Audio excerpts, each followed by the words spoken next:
Bharatiya Janata party के प्रदेश के लोकप्रिय अध्यक्ष माननीय स्वतंत्र देव सिंह जी, इस पूरे कार्यक्रम के आयोजक अटल बिहारी वाजपेयी मेमोरियल फाउंडेशन के अध्यक्ष, प्रदेश सरकार में मेरे सहयोगी श्री ब्रजेश पाठक जी, लखनऊ की महापौर श्रीमती संयुक्ता भाटिया जी,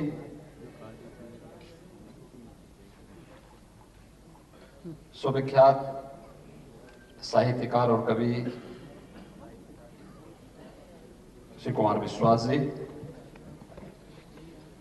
आज के इस कार्यक्रम में उपस्थित हमारे सभी माननीय जनप्रतिनिधिगण,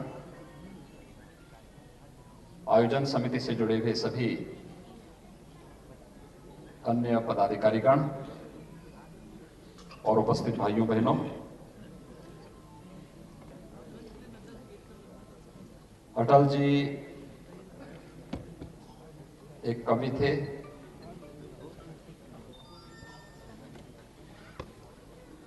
वे एक साहित्यकार थे और साहित्य से राजनीति में आए थे।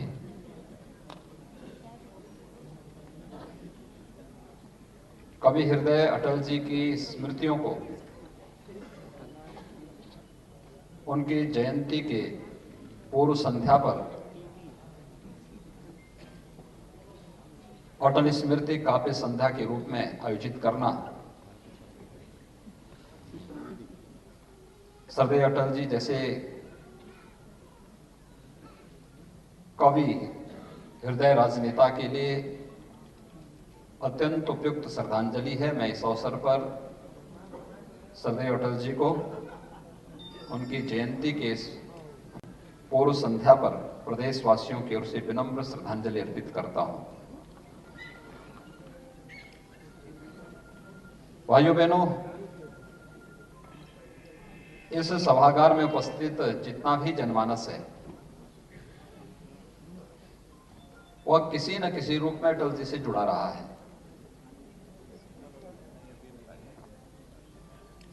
आजादी के बाद यानी स्वतंत्र भारत में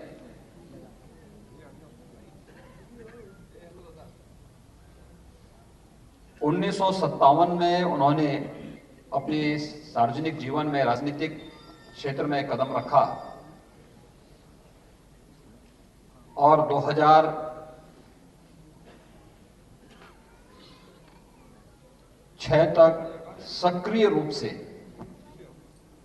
भारतीय राजनीति को पूरी तरह प्रभावित किया।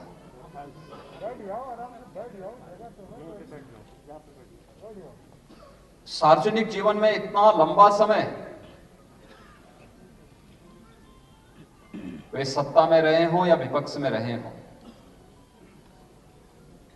अटल जी सदैव सबके लोकप्रिय रहे, सबके प्रिय बने रहे। और यही कारण है कि अटल जी के प्रति दल से ऊपर उठ करके लोगों के मन में एक सम्मान का भाव है। लेकिन यह भाव कैसे हुआ, ये स्वयं भी उनके सार्वजनिक जीवन के इतने लंबे समय के कालखंड को देखेंगे, जानेंगे तो हर व्यक्ति सहज अनुमान लगा सकता है। खासतौर पर सार्वजनिक जीवन में कार्य करने वाले या सार्वजनिक जीवन में जाने की इच्छा रखने वाले प्रत्येक नागरिक के लिए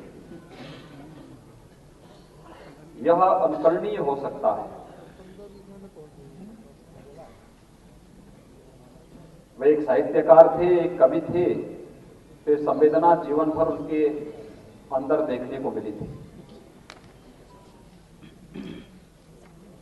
लेकिन इस सब के बावजूद जो बातें सार्वजनिक जीवन में कार्य करने वाले व्यक्ति के लिए उन्होंने सदैव इस बात के लिए एक प्रेरणा के रूप में दी कि राजनीति मूल्यों की होनी चाहिए, आदर्शों की होनी चाहिए। और आजीवन राजनीति के उन मूल्यों और उन आदर्शों को न केवल उन्होंने विकार किया, बल्कि आने वाली पीढ़ी के रूप में भी उसी गरिमा और उसी गौरव के साथ उसे प्रचारित प्रसारित करने, उसे प्रदान करने का जो कार्य अटल जी ने किया, आज वही कारण है कि आज भले ही लौकिक रूप से वे हमारे बीच में नहीं, लेकिन अटल जी की स्मृतियां हम सबको सदैव प्रेरित करती है, आगे बढ़ने के लिए एक नई दिशा प्रदान करती है। कोरोना कालखंड में इतनी बड़ी संख्या में आप सबकी उपस्थिति अटल जी के प्रति आप सबकी श्रद्धा और आपके सम्मान का एक प्रतीक भी है। फाउंडेशन एक अच्छी दिशा में कार्य कर रहा है, यह भी प्रदर्शित करता है, लेकिन साथ साथ अटल जी के प्रति आप सबकी जो श्रद्धा भावना है उसको भी प्रदर्शित करने का एक माध्यम मिला है। क्योंकि हम सब जान रहे हैं कि अभी कोरोना की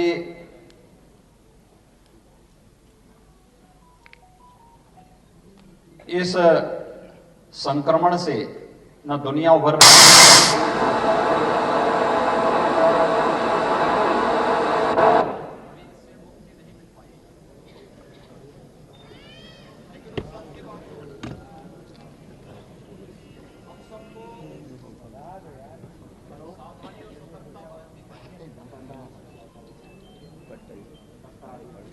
आपने देखा होगा कि अभी हाल ही में एक नया स्ट्रेन ब्रिटेन में देखने को मिला है। हम लोग लापरवाही नहीं कर सकते,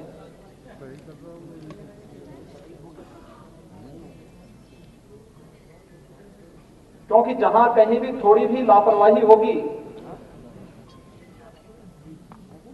वह घातक भी हो सकता है, खतरनाक भी हो सकता है। और उसके प्रति भी सतर्क बनाए रहते हुए अगर हम लोग अपने सभी कार्यक्रमों को संपन्न करेंगे तो हम कोरोना के खिलाफ भी जीतेंगे, अपने सदैव उन महापुरुषों के प्रति सम्मान का भाव भी व्यक्त कर पाएंगे, और साथ ही साथ इस देश की इस लड़ाई में जो बहुत मजबूती के साथ देश और दुनिया के सामने एक संदेश वर्तमान में प्रधानमंत्री मोदी जी के नेतृत्व में भारत देने में सफल हुआ है, वह हम सभी लोग, पूरे भारतवासी उसको देने में सफल होंगे। अटल जी की कविताओं को आप थोड़ा कहीं भी देखेंगे, भारत की राष्ट्रीयता के प्रति, भारत की राजनीति के प्रति, सार्वजनिक जीवन के प्रति, जीवन मूल्यों के प्रति या राष्ट्रवाद के प्रति जो उनके अंदर भाव हैं, जो भावनाएं हैं, आज वे सभी साकार होते हुए दिखाई देते हैं। याद करिए 1952 में जब कश्मीर में धारा 370 लगी थी, 1953 में जब डॉक्टर श्यामा प्रसाद मुखर्जी को कश्मीर के लिए, भारत की एकता और अखंडता के लिए अपना बलिदान देना पड़ा था, तब डॉक्टर मुखर्जी जी के साथ में एक सहयोगी के रूप में, एक सहायक के रूप में कोई था तो सर्वदेव अटल बिहारी वाजपेयी जी थे। और जिस दिन कश्मीर में धारा 370 समाप्त हुई, अटल जी की आत्मा को सर्वाधिक शांति मिली होगी कि उनका एक संकल्प पूरा हुआ। एक संकल्प दशकों बाद जिन लोगों ने अपने क्षुद्र राजनीतिक स्वार्थों के लिए देश के अंदर एक ऐसा कांटा चुभाने का प्रयास किया था कि जो सदैव दंश देता रहे भारतीय राजनीति, भारत की राष्ट्रीयता को, भारत की सुरक्षा को, उस समस्या का समाधान प्रधानमंत्री मोदी जी ने देश के अंदर दिए गए संकल्प और उस आश्वासन के अनुरूप करके दिखाया। यही होता है कि जब योग्य लोग सार्वजनिक जीवन में आकर के अपनी परंपरा और अपनी प्रतिबद्धता को दोहराते हैं तो परिणाम इसी रूप में हम सबके सामने आते हैं। अपने महापुरुषों के प्रति श्रद्धा और सम्मान का भाव केवल भाषणों से नहीं, बल्कि अवसर मिलने पर उसे व्यावहारिक रूप से भी प्रस्तुत करने का, और यही तो हम सबके बारे में कहा जाता है।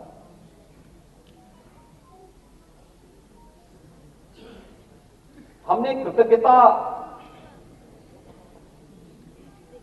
किस बात के लिए,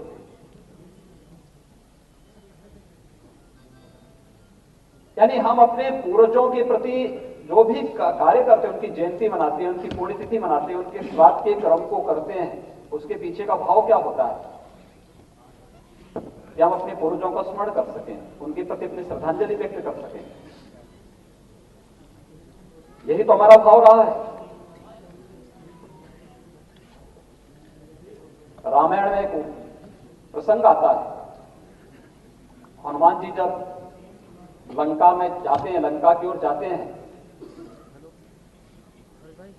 तो बीच में मैनाक पर्वत आता है। हनुमान जी से कहता है कि कुछ देर विश्राम कर लो।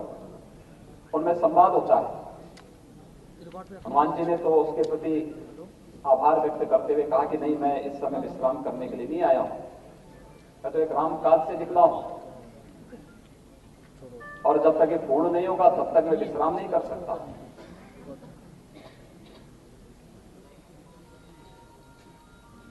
कर्तव्य के प्रति भाव के बारे में जब चर्चा होने लगी तो बात आई सनातन धर्म में। उन्होंने क्या है सनातन धर्म? उन्होंने कहा यही है, कृते च प्रति कर्तव्यम एष धर्म सनातन। यानी हम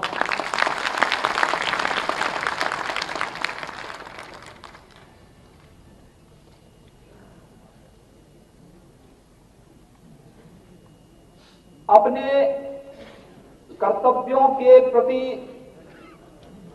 कितने सजग हैं, ये हमारा एक एक कार्य बताता है। और कश्मीर से धारा 370 का समाप्त होना,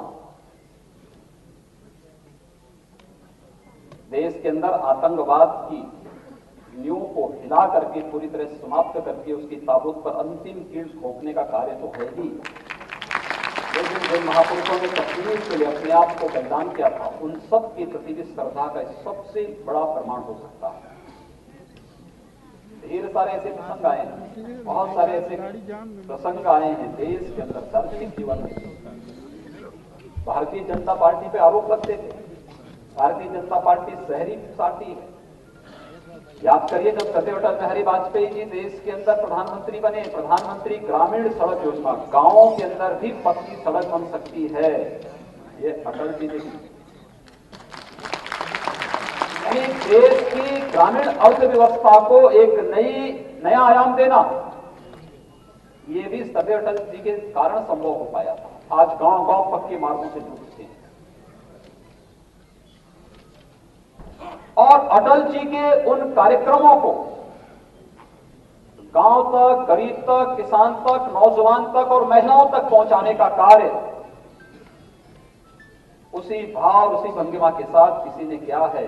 तो आज आदरणीय प्रधानमंत्री मोदी जी उस कार्य को पूरी प्रतिबद्धता के साथ कर रहे हैं। और भाइयों बहनों, ये वही परंपरा है जो कभी कश्मीर मुक्ति के लिए, यानी कश्मीर को धारा 370 से मुक्त करने के लिए अपने आप को बलिदान करती है। ये वही परंपरा है जिन्होंने इस बात का संकल्प लिया कि नहीं, अयोध्या में राम जन्मभूमि का निर्माण केवल एक मंदिर का निर्माण नहीं, एक राष्ट्र मंदिर के निर्माण का एक कार्य है। क्योंकि मंदिर तो देश के अंदर अनेक बन सकते हैं, अलग अलग स्थानों पे बन सकते हैं, लेकिन वह हमारी आस्था का, सनातन आस्था का केंद्र बिंदु है। डॉक्टर लोहिया से जब पूछा गया था क्या भारत के अंदर ऐसे कौन से ऐसे महापुरुष हैं जिनको आप भारत की एकात्मता का आधार मानते हैं? तो उन्होंने 3 कहे थे। उन्होंने कहा राम है, कृष्ण है, शंकर है। डॉक्टर लोहिया अपनी प्रकृति से नास्तिक थे, मंदिरों में नहीं जाते थे। उनसे पूछा कि अरे आप जैसा व्यक्ति, आप राम, कृष्ण और शंकर की बात कहते हैं? वो कहते हैं बिल्कुल यही सही, यही सच है। उन्होंने कहा मैं मानता नहीं, लेकिन मेरा ये मानना है भारत अगर एक है, उत्तर से दक्षिण तक, पूरब से पश्चिम तक,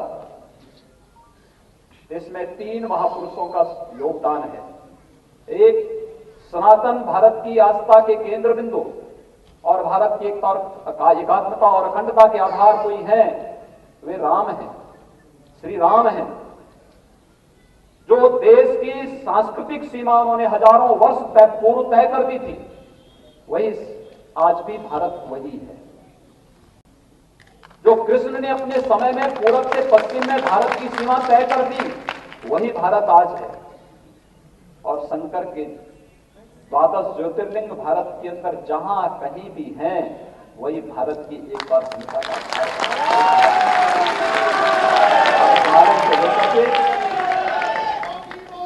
हिमालय में केदारनाथ से लेकर के समुद्र पर्यंत रामेश्वरम तक देखिए, आपको ये सब नजर आएगा।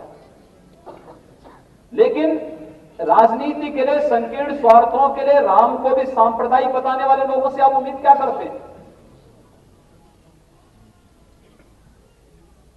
बंधुओं, विगत वर्ष हम लोगों ने अयोध्या में दीपोत्सव का कार्यक्रम किया। आप जान रहे होंगे पिछले 4 वर्षों से लगातार कर रहे हैं दीपावली का कार्यक्रम। दीपावली हम मनाते हैं भगवान राम का 14 वर्षों के वनवास के बाद अयोध्या आगमन की स्मृति में। और हम लोगों का प्रयास रहा है कि उत्तर प्रदेश के हर एक स्थल को, अपनी पहचान को देश और दुनिया के सामने प्रस्तुत करने का आधार, उसको ये अधिकार होना चाहिए। यहां के हर नागरिक के अंदर इतनी क्षमता है कि उसे देश और दुनिया के सामने अपने आप को उस रूप में प्रस्तुत होने का पूरा आधार भी है और अधिकार भी है। अयोध्या क्यों सांप्रदायिक रूप से जानी जाएगी? अयोध्या की पहचान मर्यादा पुरुषोत्तम भगवान श्री राम के साथ साथ दीपावली के कारण भी दुनिया के अंदर एक इवेंट के रूप में से मनाया जाना चाहिए। दुनिया के अंदर जहां कहीं लोग दीपोत्सव का कार्यक्रम करें, वहां प्रभु राम और अयोध्या स्वयं स्वतः जुड़ जाए। तो उस कार्यक्रम में यह हुआ कि भाई राम कहां कहां गए दुनिया के अंदर, कहां कहां पे राम की स्मृतियां जीवित हैं, उन देशों की रामलीलाओं को यहां बुलाओ। हर वर्ष हम बुलाते हैं। इंडोनेशिया की रामलीला भी आई और इंडोनेशिया के जो रामलीला के पात्र थे, अयोध्या में मैंने उनकी रामलीला को देखा। फिर मैं वापस जब लखनऊ आया तो मैंने उन सभी कलाकारों को फिर लखनऊ में मुख्यमंत्री आवास में बुलाया था। मैंने कहा उनका सम्मान होना चाहिए, सम्मान के लिए उनको बुलाया गया। और जब उनको बुलाया गया तो मैं देख के ताज्जुब कर रहा था, जितने भी कलाकार थे सभी मुस्लिम थे। यानी जो राम का पात्र बना हुआ था, जो हनुमान बने हुए थे, जो सीता बनी हुई थी, सभी पात्र मुस्लिम थे। तो मैंने उन लोगों से कहा, मैंने कहा भाई आप मुस्लिम होने के बावजूद भी आप रामलीला करते हैं, आप राम बने थे, आप सीता बने थी, या आप हनुमान बने थे? उन्होंने कहा हाँ बने थे, हमारे यहाँ राम को बड़ी श्रद्धा के साथ लोग सम्मान करते। मैंने कहा अगर भारत के अंदर कोई बंदा तो फतवा जारी हो गया होगा।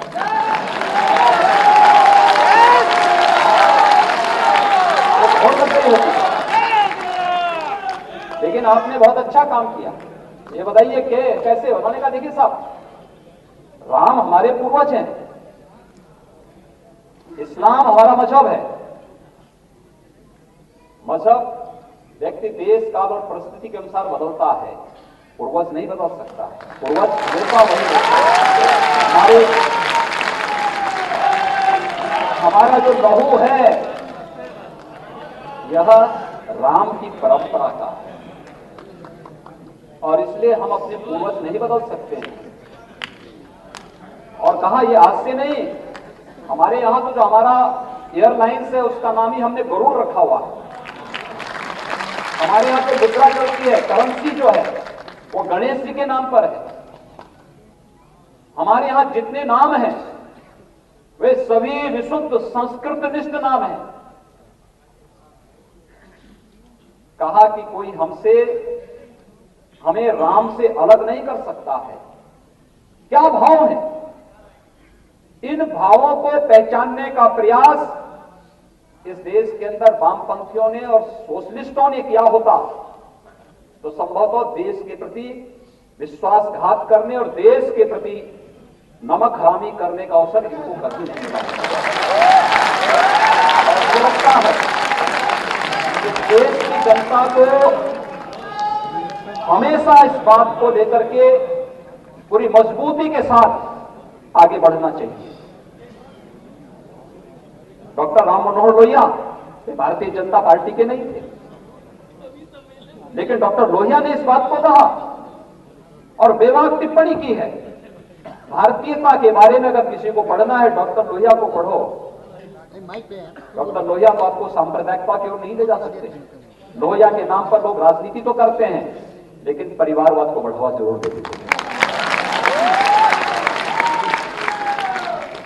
परिवारवाद को, जातिवाद को, गुंडागर्दी को, माफियावाद को, यही सब करते रहे हैं। उत्तर प्रदेश की पहचान को समाप्त करने वाले लोग, किसानों की संपत्ति और जमीनों को हड़पने वाले लोग आज किस तरीके से फिर वातावरण खराब करने का प्रयास कर रहे हैं, हम सबको समझना होगा। प्रबुद्धजनों को भी, गांव को भी, गरीब को भी, किसान को भी। और हमें ही था इस बार अटल जी का जन्म जयंती का दिवस। देखिए, जब गांव की सड़कें बनी तो सर्वाधिक गांव हमारी अर्थव्यवस्था का आधार बना। इससे लाभान्वित कौन हुआ? किसान हुआ, क्योंकि किसान की उपज को आसानी से मंडी तक पहुंचाने का एक आधार मिला प्रधानमंत्री ग्रामीण सड़क योजना की सड़कों के माध्यम से। एक गांव में अगर हमने बिजली दी, पंडित दीनदयाल उपाध्याय ग्राम ज्योति योजना के माध्यम से प्रधानमंत्री मोदी जी ने दी, एक किसानों की आर्थिक स्थिति को सुदृढ़ करने का यह आधार बना। एक मजदूर को सिर ढकने के लिए छत मिला, एक गरीब को खुले में शौच से मुक्ति देकर के जहां नारी गरिमा के सम्मान की रक्षा करने का काम प्रधानमंत्री मोदी जी ने किया, वहीं साथ ही साथ उसे तमाम प्रकार की बीमारियों से भी मुक्ति दिलाई।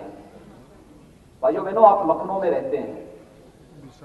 लखनऊ से कुछ ही यानी 50 किलोमीटर आप पूरब की तरफ चले जाइए, पूर्व और उत्तर की तरफ चले जाइए। 50 से 75 किलोमीटर के बाद जो क्षेत्र पड़ता है, ये पिछले 40 वर्षों से इंसेफ्लाइटिस की चपेट में आता था। और यहां से लेकर के कुशीनगर तक, बिहार बॉर्डर तक ये पूरा क्षेत्र प्रतिवर्ष 1977 से लेकर के 2017 तक प्रतिवर्ष 1200 से लेकर 1500 मौतें इस क्षेत्र में होती थी। स्वच्छ भारत मिशन के कारण प्रधानमंत्री मोदी जी के द्वारा स्वच्छ भारत मिशन का जो शुभारंभ किया गया था, इसका परिणाम है उत्तर प्रदेश सरकार ने इस पूरे कार्यक्रम को एक एक घर तक, एक एक गांव तक पहुंचाया। उसका परिणाम क्या है? 95% मौतों को हम लोगों ने नियंत्रित कर दिया। मौतें 95% समाप्त हो गई। एक एक योजना को गांव के लिए, गरीब के लिए, किसान के लिए, नौजवान के लिए, महिलाओं के स्वावलंबन के साथ जोड़ करके कार्यक्रम को आगे बढ़ाया गया, क्योंकि हमने किसी को जातीय नजरिए से नहीं देखा, किसी को पारिवारिक नजरिए से नहीं देखा। ये मेरा है, ये पराया है, इस भाव से नहीं देखा। ये हिंदू है, ये मुसलमान है, इस भाव से नहीं देखा। उत्तर प्रदेश में मुस्लिम आबादी 17%, लेकिन उत्तर प्रदेश में योजनाओं का लाभ अगर मुस्लिम आबादी ने लिया हो, 30% मुस्लिम आबादी ने इस योजनाओं का लाभ लिया उत्तर प्रदेश की योजनाओं में।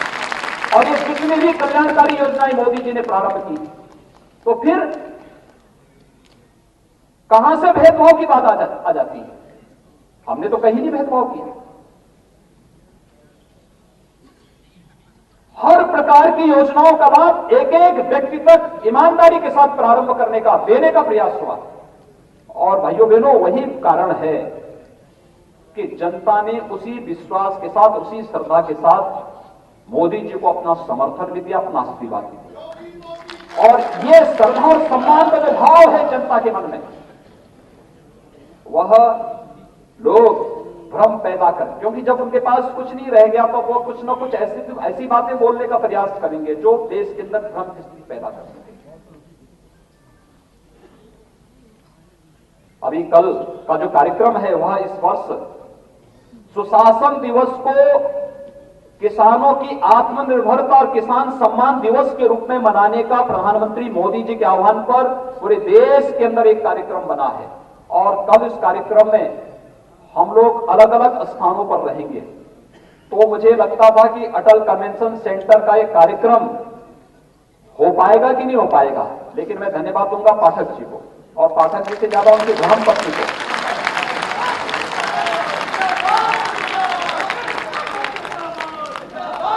क्योंकि मुझे लगता है कि पाठक जी तो भाई नेता आदमी हैं। कल उनको भी किसी जिले में रहना है, तो ये तो किसी भी जगह कार्यक्रम में शामिल हो सकते हैं, लेकिन उनकी पत्नी ने उनको प्रेरणा दी, उन्होंने अटल जी की स्मृति में इतना भव्य कार्यक्रम यहां पे आयोजित कर दिया। और सिर्फ ये है श्रद्धा का भाव, भाषण नहीं होना था इसमें, था कि केवल एकल काव्य पाठ होना है। और मैंने भी पाठक जी से कहा, मैंने कहा देखिए मैं केवल 1 घंटे के लिए किसी प्रकार से समय इधर उधर से निकाल के आऊंगा, एक एकल काव्य पाठ में अगर रखेंगे तो अच्छा होगा। होता क्या है कि जब ज्यादा कवि आ जाते हैं तो कभी कभी तो होता है कि किसी को समय मिलता है, किसी को नहीं मिलता है। एक के लिए आप रुकें और दूसरे के लिए निकल जाए तो उसी में लोग अपने 10 अर्थ निकाल लेते हैं। तो मैंने कहा भी देखिए, एकल काव्य पाठ प्रारंभ होगा, कुछ देर रहेंगे, उसके बाद हम लोग चले जाएंगे, तो किसी को बुरा नहीं लगेगा। तो इसलिए एकल काव्य पाठ हो और अच्छा रहेगा कि इस कार्यक्रम में, और अटल जी के प्रति कोई कवि अटल स्मृति काव्य पाठ का आयोजन करे और उसके माध्यम से, एकल काव्य पाठ के माध्यम से कार्यक्रम चले, तो इससे अच्छी श्रद्धांजलि सदैव अटल जी के प्रति दूसरी नहीं हो सकती। और मैं आपके इस अवसर पर पाठक जी को हृदय से इस बात के लिए धन्यवाद दूंगा। इस फाउंडेशन से जुड़े हुए जितने पदाधिकारी हैं उन सबको हृदय से धन्यवाद देता हूं। और मैं सदैव अटल जी को उनकी जन्म जयंती की पूर्व संध्या पर आयोजित इस कार्यक्रम में एक बार फिर से उनकी स्मृतियों को नमन करते हुए उन्हें प्रदेशवासियों की ओर से विनम्र श्रद्धांजलि अर्पित करते हुए हम लोग सदैव अटल जी के उन आदर्शों और मूल्यों के प्रति सदैव पूरी प्रतिबद्धता के साथ कार्य करेंगे जिसके लिए सार्वजनिक जीवन में हम सब आए हैं, और पूरे विश्वास के साथ उस मिशन को आगे बढ़ाएंगे। आप सबको इस कार्यक्रम में सहभागी बनने के लिए हृदय से धन्यवाद, और विश्वास करूंगा कि आप सभी इस काव्य पाठ का आनंद लेंगे और सदैव अटल जी के प्रति अपनी श्रद्धांजलि व्यक्त करेंगे। आप सबके प्रति मेरी शुभकामनाएं। धन्यवाद। जय हिंद। बहुत बहुत धन्यवाद।